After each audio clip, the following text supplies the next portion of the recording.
ಶಿವಾಯ. ಹೇ ದೇವ ಮಹಾದೇವ, ನಿಮ್ಮ ಪೂಜೆಯ ಸಕಲ ವಸ್ತುವನ್ನು ತಂದು ನಾನು ಸಂತೋಷದಿಂದ ಪೂಜೆಯನ್ನು ಮಾಡಿದ್ದೇನೆ. ಆದರೆ ನನ್ನ ಮನಸ್ಸಿನಲ್ಲಿ ಕಾಶಿಗೆ ಹೋಗಬೇಕೆಂದು ವಿಚಾರ ಬಂದಿದೆ. ನಾನು ಕಾಶಿಗೆ ಹೋದರೆ ಪರಮಾತ್ಮನ ಪೂಜೆಯನ್ನು ಯಾರು ಮಾಡುವರು? ಈ ಸಮಸ್ಯೆ ದೊಡ್ಡದು. ನಾನು ನಾಳಿನ ಪೂಜೆಯಲ್ಲಿ ಪರಮಾತ್ಮನಿಗೆ ವಿಚಾರ ಮಾಡಿ ಕೇಳುತ್ತೇನೆ ಕಾಶಿಗೆ ಹೋಗುವುದಕ್ಕೆ.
ಶಿರೋಮಣಿಯಾದಂತ ನಾರಾಯಣನೇ, ಪ್ರತಿನಿತ್ಯ ಆಗುವ ಪೂಜೆಗೂ ವಿಂದೇಕ್ಯವಾಗಲಿಲ್ಲ.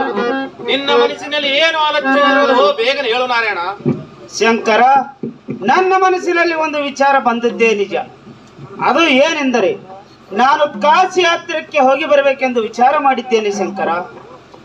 ನಾನು ಕಾಶಿ ಯಾತ್ರೆಗೆ ಹೋದರೆ ನಿಮ್ಮ ಪೂಜೆಯನ್ನು ಯಾರಿಗೆ ಹಚ್ಚಲಿ, ಯಾರಿಗೆ ನೇಮಿಸಲೆಂದು ಇದೇ ಗೂಢ ವಿಚಾರದಲ್ಲಿ ಪೂಜೆಯನ್ನು ಮಾಡಿದ್ದೇನೆ. ಇದೇ ನನ್ನ ತಪ್ಪು ಶಂಕರ. ಓಹೋ, ನೀನು ಕಾಶಿಗೆ ಹೋಗಲಿಕ್ಕೆ ಚಿಂತೆಯನ್ನು ಮಾಡಬೇಡ. ನಿನ್ನ ತಂಗಿಯಾದ ಸೂರಮ್ಮ ದೇವಿನ ಆ ಬ್ರಹ್ಮದೇವನಿಗೆ ಕೊಟ್ಟು ಲಗ್ನವನ್ನು ಮಾಡಿ ಆ ಬ್ರಹ್ಮದೇವನ ತಂದು ನನ್ನ ಪೂಜೆಗೆ ನೇಮಿಸಿ ನೀನು ಸಂತೋಷದಿಂದ ಕಾಶಿ ಯಾತ್ರೆಗೆ ಹೋಗಿ ಬಾ ನಾರಾಯಣ. ಶಂಕರ, ಸಂತೋಷವಾಯಿತು. ಈಗ ನಾನು ಮನೆಗೆ ಹೋಗಿ ಮಾಡದೆ ಮುಂದೆ ವಿಷಯವನ್ನು ತಿಳಿಸಿ ಲಗ್ನದ ಸಿದ್ಧತೆಯನ್ನು ಮಾಡಿ ಲಗ್ನವನ್ನು ಮಾಡಿ ಆ ಬ್ರಹ್ಮದೇವನನ್ನು ತಂದು ನಿಮ್ಮ ಪೂಜೆಗೆ ನೇಮಿಸಿ ನಾನು ಸಂತೋಷದಿಂದ ಕಾಶಿ ಯಾತ್ರೆಗೆ ಹೋಗಿ ಬರುತ್ತೇನೆ ಶಂಕರ. ಇದಕ್ಕೆ ನಿಮ್ಮ ಆಶೀರ್ವಾದ ಬೇಕು. ತಥಾಸ್ತು ನಾರಾಯಣ.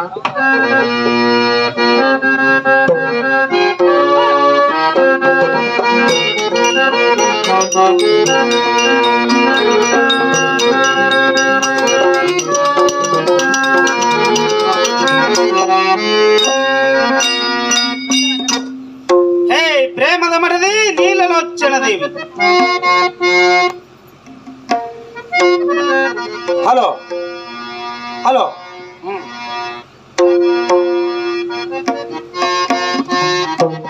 ಏನ್ರಿ ಬಿದ್ದೀವ? ನಾನು ನಿನ್ನೆ ಪರಮಾತ್ಮನ ಪೂಜೆ ಮಾಡುವ ಸಮಯದಲ್ಲಿ ಆ ಪರಮಾತ್ಮನಿಗೆ ವಿಚಾರ ಮಾಡಿ ಕೇಳಿದ್ದೇನೆ ಕಾಶಿಗೆ ಹೋಗುವುದಕ್ಕೆ. ಆ ಪರಮಾತ್ಮನು ನನ್ನ ಮನಸ್ಸಿನಲ್ಲಿದ್ದಂತೆ ನುಡಿದಿರುವನು. ಏನೆಂದು ನುಡಿದಿರೋನು ಪತಿದೇವ? ನಾನು ಕಾಶಿ ಯಾತ್ರೆಗೆ ಹೋದರೆ ನಿಮ್ಮ ಪೂಜೆಯನ್ನು ಯಾರಿಗೆ ಹಚ್ಚಲೆಂದು ಕೇಳಿದ್ದೇನೆ. ನನ್ನ ತಂಗಿಯಾದ ಸೂರಮ್ಮ ದೇವಿಯನ್ನು ಆ ಬ್ರಹ್ಮದೇವನಿಗೆ ಕೊಟ್ಟು ಲಗ್ನವನ್ನು ಮಾಡಿ ಆ ಬ್ರಹ್ಮದೇವನನ್ನು ತಂದು ನನ್ನ ಪೂಜೆಗೆ ನೇಮಿಸಿ ನೀನು ಸಂತೋಷದಿಂದ ಕಾಶಿ ಯಾತ್ರೆಗೆ ಹೋಗಿ ಬಾ ಎಂದು ನುಡಿದನು ಆ ಪರಶಿವನು.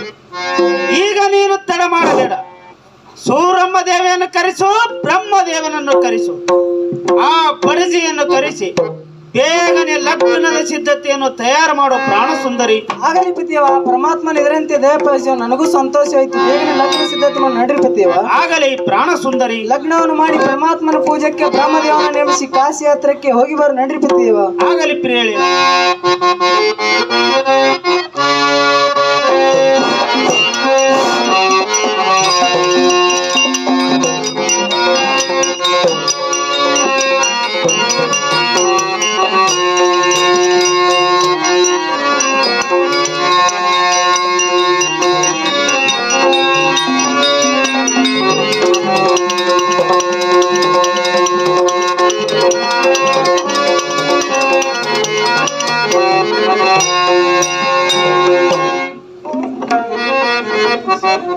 ತಮ್ಮ ಬ್ರಹ್ಮದೇವ,